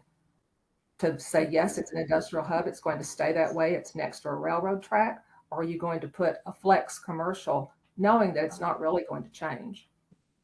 How are you addressing that? Right. So if you look on the map that we have on the screen, so currently how Forward Dallas 2006 has this, these are all industrial hub. So I think the transition that has happened is going away from that based on the community feedback, that they want flexibility to transition to something else when the opportunity presents itself.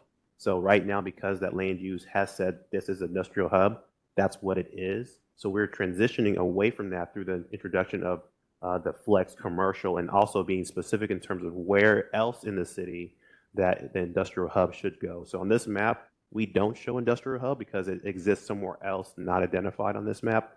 We can come back and show that third option as well, just not third option, that third map that identifies where logistics hubs are identified in these maps. But these maps we're showing now, none of these are industrial hubs. These are the transition away from that based on the feedback that we've heard. But their current nature could, I mean, what's going on the ground now would solidly fit into the industrial hub place type.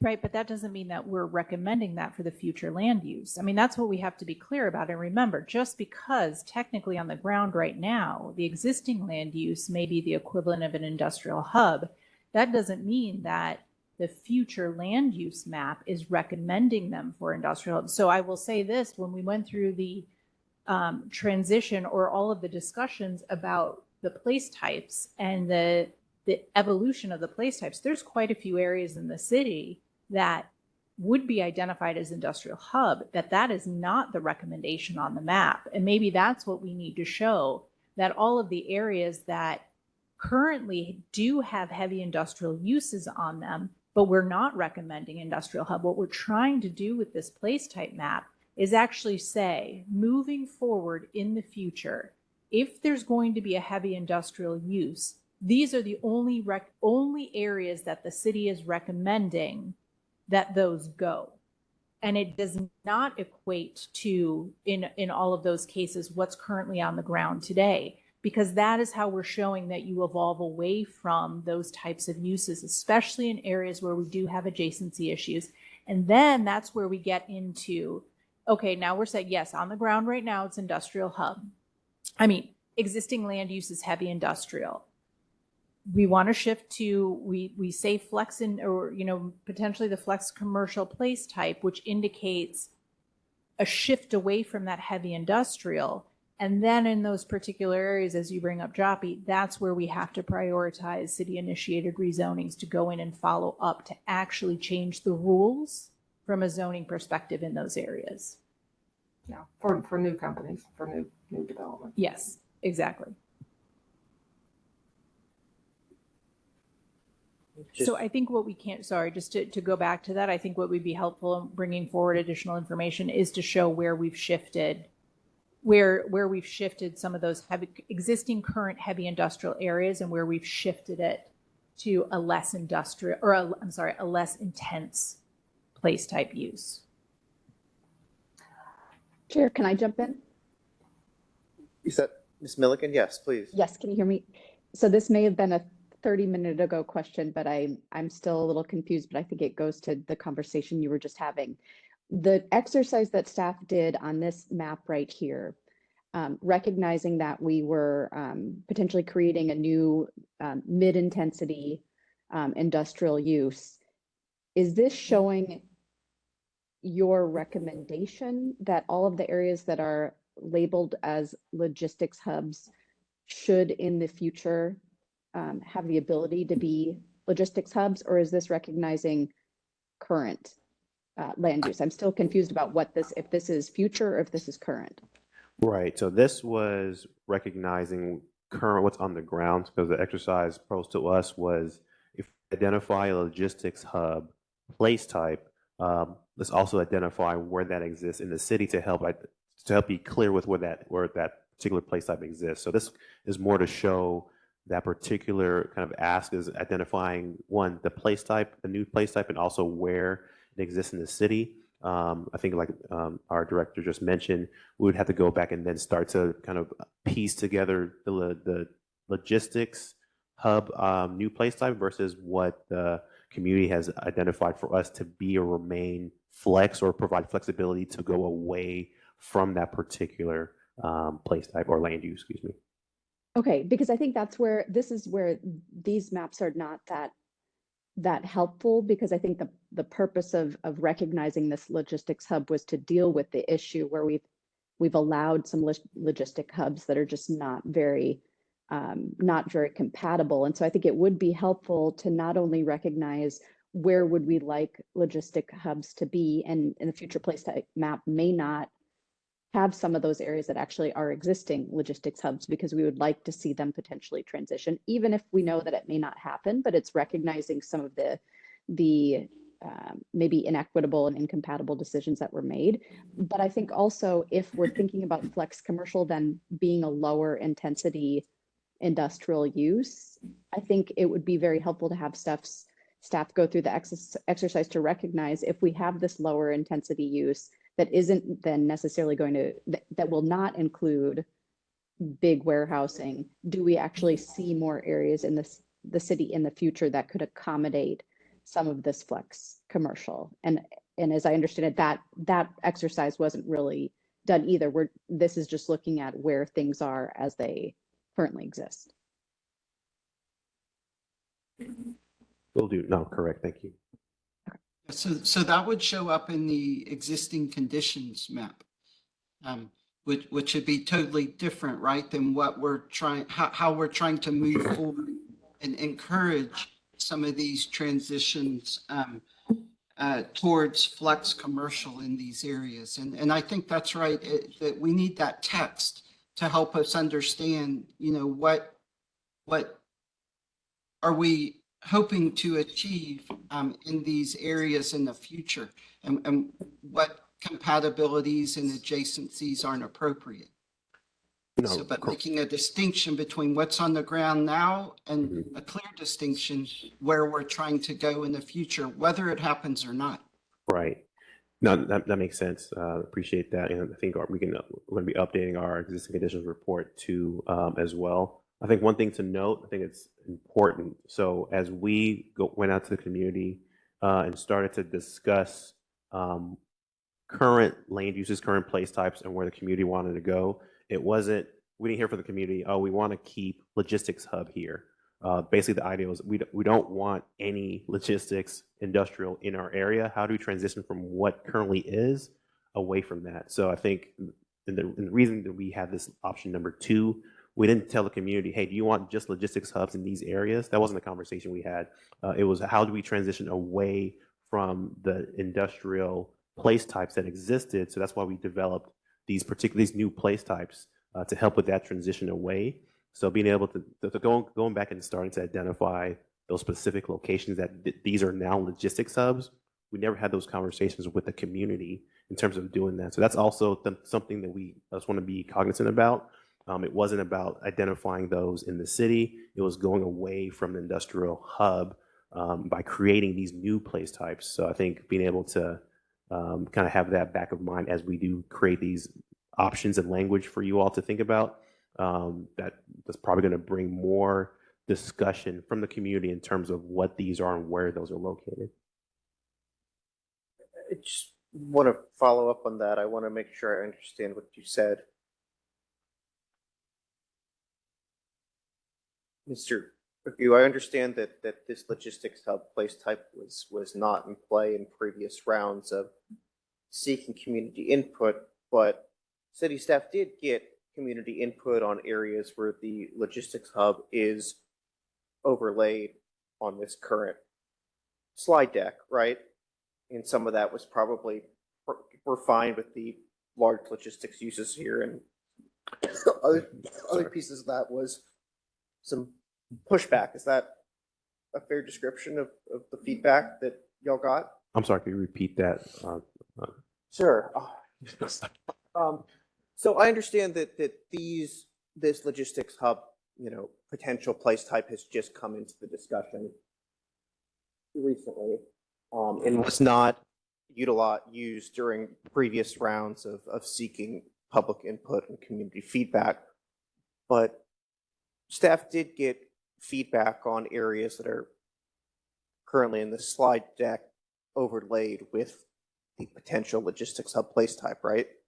So yes, just for clarity, so the flex commercial, basically the one that we're showing in this option 1, those are the areas that are transitioning either away from a previous designation of industrial hub, or that had a mix of large or small warehouses that people wanted the flexibility to transition or actually halt that development in that area. So a lot of these warehouses that exist here, kind of the larger ones, south of 20, closer to, the Lancaster, that one is likely in terms of logistic hub is more of a logistic hub in nature. But most of these other ones that exist was the discussion about transitioning away from industrial hub to something that's more flexible. So this particular flex commercial is that transition, is that discussion that we had with the community. What we didn't do is go into this specifically and then start to carve out what within here should be remaining as logistic hub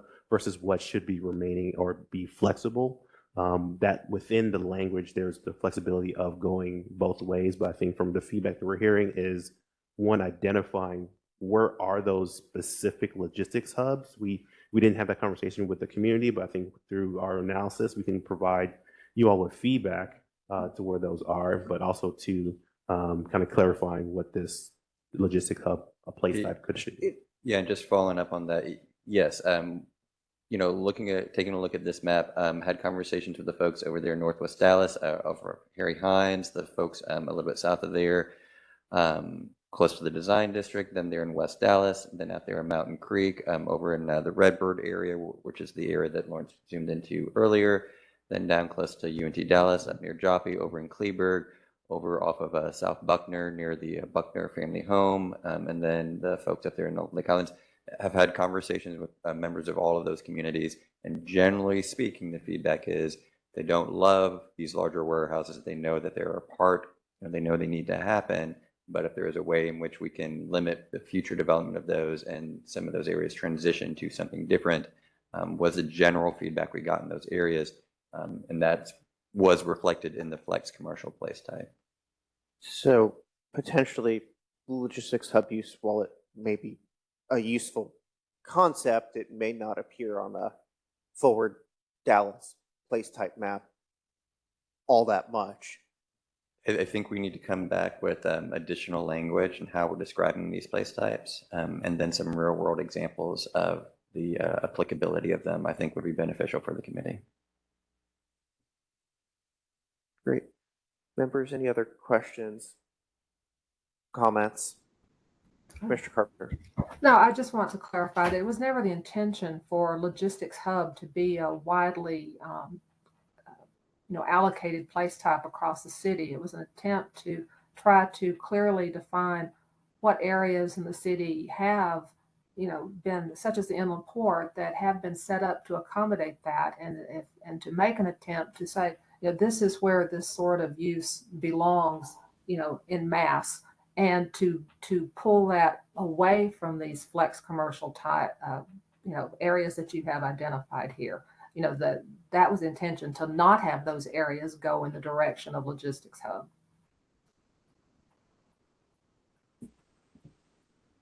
Yes, ma'am. Again, I think we can revisit the issue and then come back to the community. I think that would be beneficial for the conversation. Yeah. And could I ask one unrelated question, which is, in industrial hub, why is public and private open space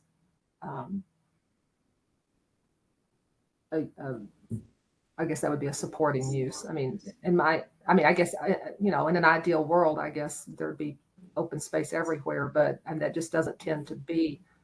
I'm not even sure that you would direct people to want to have a recreational space in what I'm envisioning is an industrial hub where you have these large yard, large traffic, dust and fumes, and what is the thinking there? Well, I would say that that's an opportunity to provide transitions to, regardless of what use is surrounding that, if you're super heavy industrial. And I think, ultimately the code's going to require, and especially as we amend the code is going to require a certain amount of open space for any type of development. And we haven't just necessarily kept pace with best practices moving forward and how to allow these uses, but also ensure that they're a little bit cleaner, and not only from an environmental standpoint, but also for employees that are there who may, and the surrounding land uses. So if we're requiring certain things like that, I think it does help with some transitioning. I understand it as an amenity. I just, I have a situation up in the northwest part of District 6 where there's an enormous soccer complex that's pretty much ringed by batch plants. And it causes a great deal of concern in the community as to, what the public health aspects are of having all these kids, out playing soccer in areas that are, have so much particulate pollution. Yeah, and I would definitely say that that would not be the recommended open space in this situation, that it would be thinking about internally, and as new things may be developed, there may be new developments. How can we incorporate some open space into that new development to soften some of the harshness of what may come with the use? So yeah, you're looking at it more from a design standard point aspect? Yes. Yes. All right, thank you. Mm-hmm. And one thing that I'm going to use this body to have a chance to talk to everybody at the same time, as we're looking at option 2, the logistics hub, and we coming back and defining what that looks like. Our director mentioned before that typically when you have large logistics areas or warehouses, they encompass or cover a large swath of land. They're just large in nature. I'm looking at this map. They're just kind of just high level. You kind of see the 3 that kind of pop out to me. They're the one that exists just north of the Trinity, the one that's just south of Singleton, and the one south of 20. So being able to kind of do a quick high level identification of, okay, where these logistics warehouses or logistics hubs are. Those are the ones that come to mind. Those could be maybe the ones that we say that those are the ones we want to keep as logistics hubs moving forward. We can provide more data as we do our analysis behind the scenes. But I think in terms of maybe with this body looking at that nature and how these logistics warehouse operate, they do need a lot of land. Those are the ones that pop out. The others probably stay flex just because of, it's more of a sprinkling of those place types and land uses. So that could be a way of how we approach and define this particular place type, is more about the area as well, to kind of help with one, just how those operations behave, but then also two, as we're transitioning from anywhere that's more kind of close to residential, that's smaller, that transition usually is easier to happen. So maybe that's how we add the language, is looking at those area kind of designations, those large swaths of place types, and help us to kind of identify what that could look like. So just as you all prepare for our analysis, just me talking out loud, that's probably the direction we're going to be going, just so we can kind of maybe get to some kind of resolution in terms of how we are defining what a logistics hub is and what the others are too as well. So just want to put that bug in here. Mr. Carpenter. I think that makes sense, because I think that is the way these logistics hubs evolve, is that you do have very large tracts of land, and they have good street access that aren't bringing trucks through joining residential areas, because these 3 areas that you've identified are for the most part do not have residential adjacency and have good paths in and out that keep the truck traffic away. So I do think that's a good way to go forward on that. Anyone else? Let me just check in with you, Mr. Agu. I know there are a couple other people. It sounds like staff has some homework to do, so we look forward to seeing y'all's work product on that. Thank you for all your hard work thus far and your continuing hard work there. I know there are a couple other items that you wanted to go over today. Do we have a ballpark on how long that's going to take? I'm trying to figure out whether we should take a quick 5-minute break or not. Probably 15, 20 minutes max. Let's power through if that's okay with everyone. All right. So I think the direction that we received, to be honest, I think thought about it back in mind, but have a pretty good approach to our team to work on. So thank you for the feedback. So what I wanted to end our conversation with was just kind of updates on what we've been doing back of house, behind the scenes, from our plan development side of things, just so when you do see the document, you're not shocked by what's happening and what it looks like. So what I'm going to do is just kind of show some highlights in terms of what our team has been developing and what we're going to be developing moving forward. Again, we still plan on having something to you all mid-November to be able to start to digest and unpack and analyze. But we want to show you all kind of the progress of that as we move forward. And if there's any comments too, that's why I'm bringing it up now, so I can just be able to tweak and make those adjustments as we continue through our development. So, I wanted to talk about the document structure. So as we got we've got feedback from this body, we're going to basically have three major sections of this report. The one being the land use plan document itself, including of introduction, background, some history, how to use the plan. I think that piece, based on previous conversations, is going to be very critical to basically understand how to use the document and what's been inputted to get the document to where it is. So that's going to be kind of part of chapter 1 within that particular land use plan section. 2, the land use themes, the 5 that we talked about. 3, the place types. That includes the matrix, the land use description, the place type descriptions, and the future place type map. And then lastly, within this first section is going to be the implementation tools and implementation table. What you notice that's not on here, we don't have those district specific place types. Those are now going to be within an appendix, excuse me. So it's going to be a second section of appendices. One is going to be existing conditions. 2, our engagement report, which will update both that and the existing conditions report. 3, the district place type maps with the urban design elements. Those are going to be within Appendix C. And then Appendix D is going to have our metrics and kind of the scenario analysis that we've been doing behind the scenes with our consultant to help us analyze some of these land uses that we're developing. And then thirdly, there's going to be a glossary. That's going to be basically another part of the document. So basically 3 buckets of documents that we're putting together and piecing together for this. Just want to basically show kind of clearly how this is going to be unraveling and unfolding as we move forward.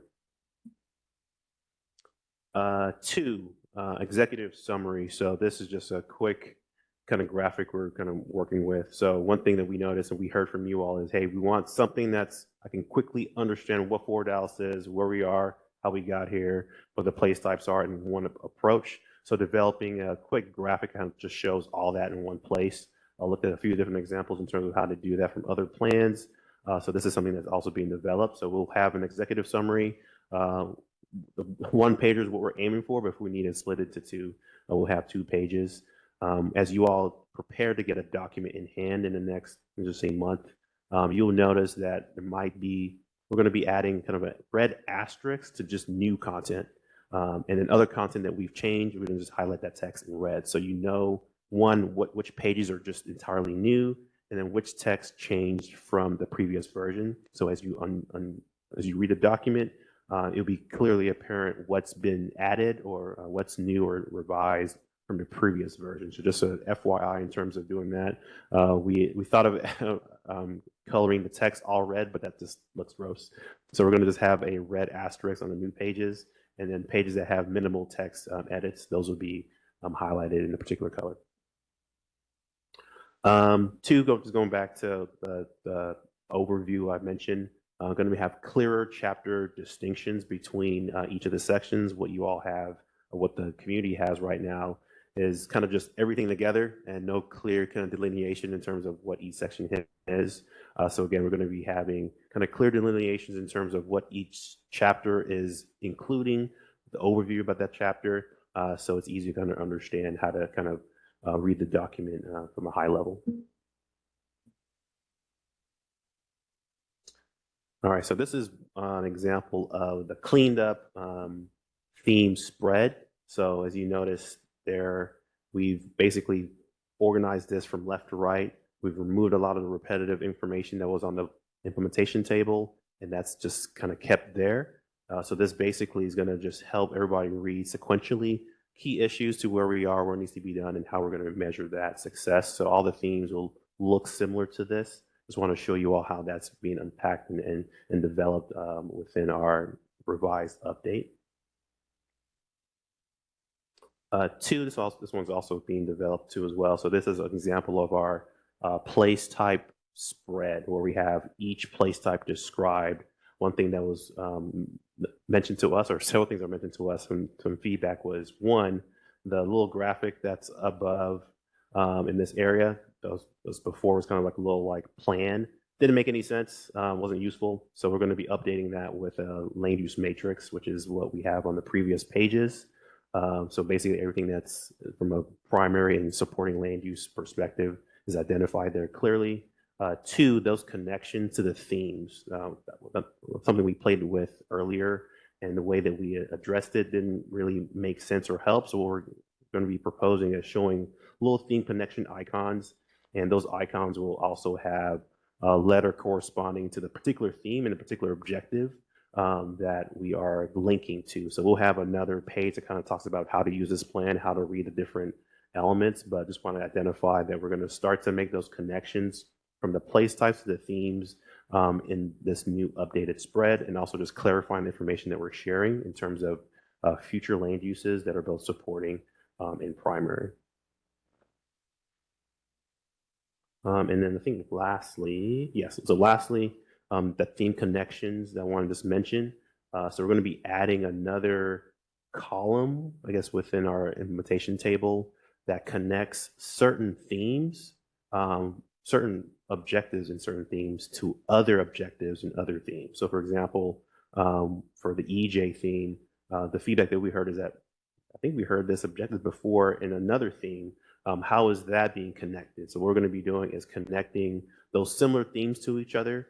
Those that are exactly the same, those are going to be removed, but those that are similar but have some nuances in language, will identify where or which theme that it's being related to, and then how that particular, or which particular objective that we're tying that to within each of the place type tables, excuse me. So that's just a quick overview of the major updates that we've done. Again, the language that we got today and the feedback is actually very helpful. So I think I have a pretty good direction in terms of how to approach that. But wanted to just share that with you all. If there's any questions on just any of those updates or any concerns or even further input, please let us know. Here, just I wanted to kind of show this with you all before I go down the path of updating this full blown. So that's all I got for the body. If you have any questions. Mr. Goldstein. Real quick, this is looking good, Mr. Agu. How much of this do you envision being in Spanish? It's Spanish? Yes, are we going to do a translation? Yes. Correct. Yes. So this entire document, when it's said and done, is entirely going to be translated in Spanish, just like the draft was. So as we get to a final version in English, that usually takes a month and a half to create the Spanish version. So the quicker that we have certain elements developed, the quicker we can send that to our consultant to translate. So we're using our consultant, and we're using internal city resources to do that. Fantastic. Thank you.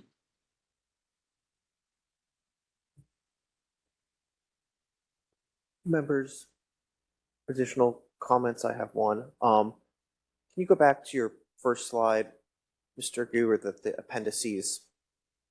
Actually, let's go back to the first slide.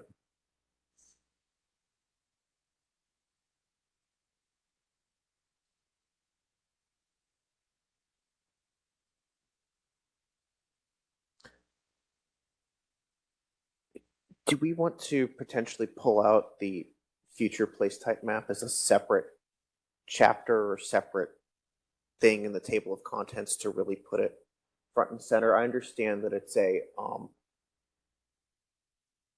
dynamic map and may change as we do additional area planning, but considering the importance of that to our our work and this document, it may be worthwhile to pull it out and really highlight that in the table of contents, as opposed to simply leaving it under chapter 3. I do think we made the right call in pulling out the area maps for an appendix, but just the thought there.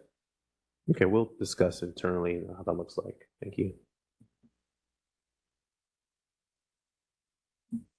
I just have one question. We had discussed, I think, at one meeting with the place type descriptions, maybe not trying to include all of the information on one page. Have you thought any more about where additional detail might be included?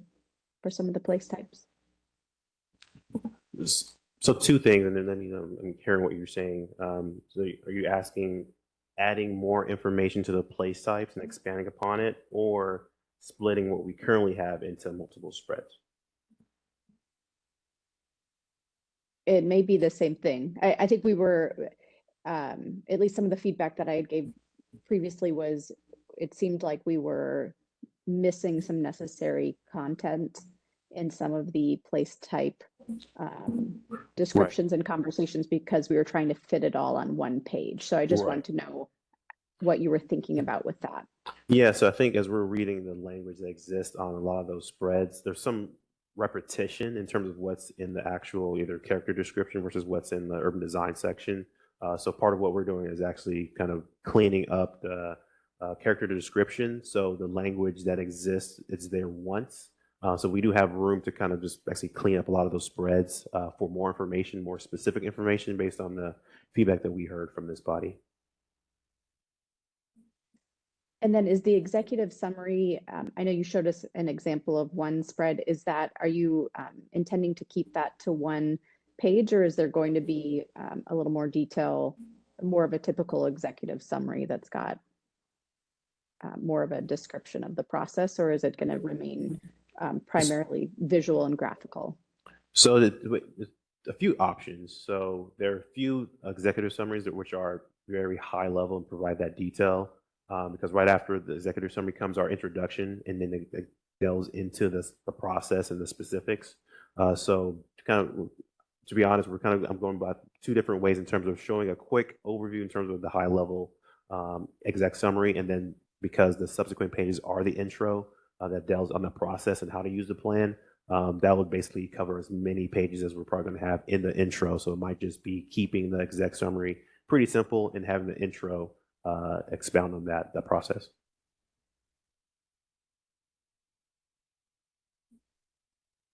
Okay, thanks. I think it's one of those things we'll probably just have to see. Yes, thank you. Additional questions or comments?